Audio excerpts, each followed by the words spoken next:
ये मैं आपको सिखा रहा था variation in the value of G with latitude और due to the rotation of अर्थ।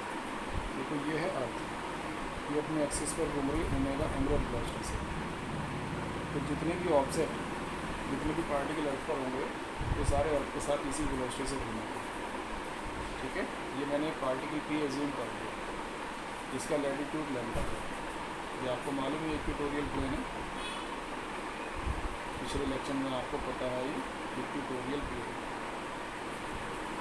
ठीक है, अब ये पार्टिकल जब घूमेगा तो इसका सर्किल ये है डन, और ये रेडियस आ रही है, ये सेंटर हो गया सी।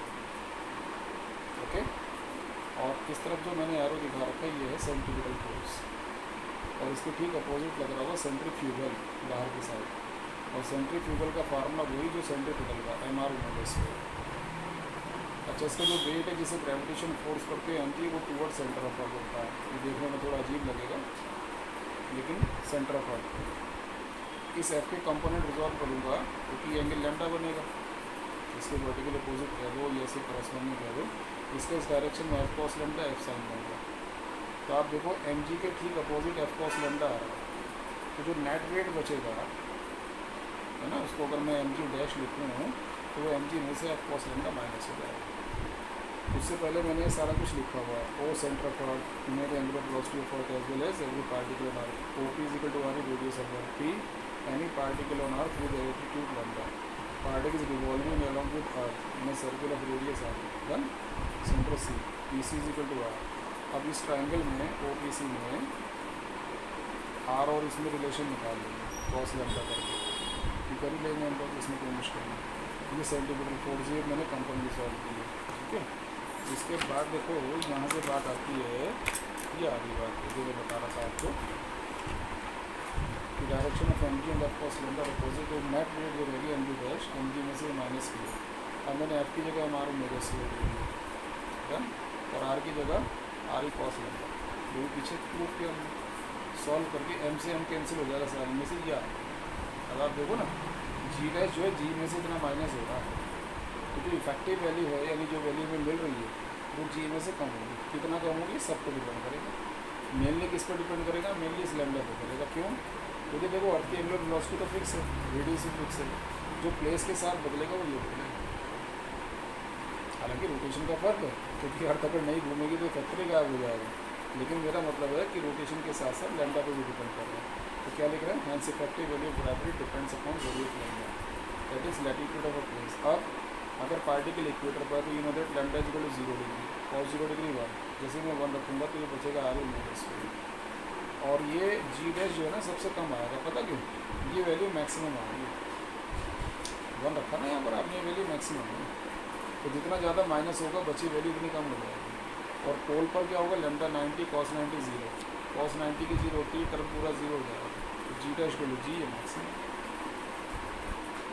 इसलिए अर्थ की मतलब ऊपर जाने से भी चेंज होता है, नीचे जाने से भी चेंज होता है, मतलब जैसे नीचे जाने से भी चेंज होता है, लेकिन अगर हम अर्थ पर ही रहें तो अर्थ के डिफरेंट प्लेसेस पर भी चेंज होगा। क्यों चेंज होगा? Due to different latitude as well as due to rotation of earth. अब इस पर नंबर ऑफ क्वेश्चंस बने हुए। From the imaginary angular speed of earth so that a person experiences weightlessness at equator, कि अगर वो equator पे जाए तो उसे अपना वेट फील ही ना हो, कितनी स्पीड हम अर्थ की करते हैं ऐसे है नहीं। और also find the length of day in this situation, length of day का मतलब टाइम ड्यूरेशन। तो गिवन है इक्वेटर पर वेट 0 है, डब्ल्यू डैश लिखा मैंने 0। नाउ इक्वेटर पे इक्वेशन ये है, अभी प्रूव की ना हम लोगों ने, इक्वेटर पे इक्वेशन ये है, इक्वेटर पे इक्वेशन है ना, इसमें एम से मैंने मल्टीप्लाई किया, M G dash M G M R omega square, इस एम जी डैश को मैंने लिख दिया डब्ल्यू डैश, इसको तो नहीं लिखा, और इसकी जगह 0 क्यों क्वेश्चन में दिया हुआ है, तो आगे ना इसको कर लो, एम से एम कैंसिल, ओमेगा या आगे फॉर्मेट रखो, सॉल्व करो, निकाल लो ओमेगा कितना, और लेंथ ऑफ डे यानी duration of day T 2 pi by omega रखो, सॉल्व करो। और ये जैसे बताया आपने मुझे कैलकुलेट करके 2.8 आवर्स आ रहा है, तो 2 आवर्स और 0.8 को मल्टीप्लाई कर देना 60 से 48 मिल जाएगा।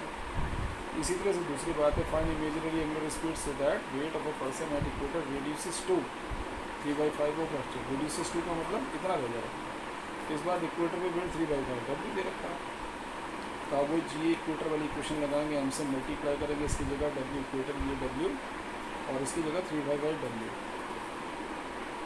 समझे। फिर एम आर ओमेगा इसके जगह लाओ, डब्ल्यू को माइनस करो, इसमें से इसे माइनस करो, ये और डब्ल्यू की जगह एम जी रखो, सॉल्व, ये गलत आ गया थोड़ा सा, ये ऐसे आ जाएगा,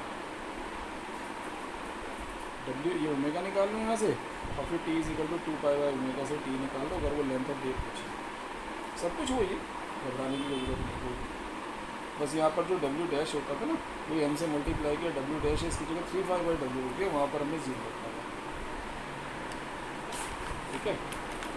अब इसी में एक क्वेश्चन और उसने दिया आपको, क्या क्वेश्चन दिया कि find the change in acceleration due to gravity at equator if earth stops rotation.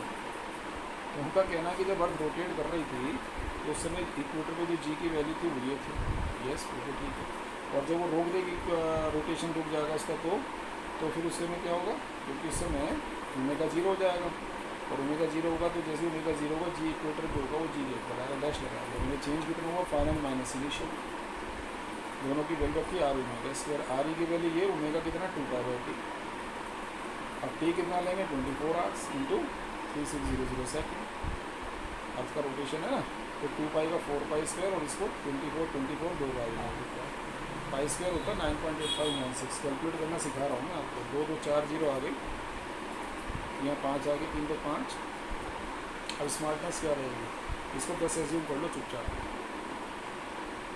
तो ये 5 और एक 6 पावर, 6 में 4 कम करके बच गई 2, 24 24 36 36 से बच गए, बाकी कैलकुलेट करके आप आंसर निकाल करेंगे, ओके। ये इस पर क्वेश्चंस आ गए आपके। अब आप आओ नेक्स्ट, ग्रेविटेशन फील्ड।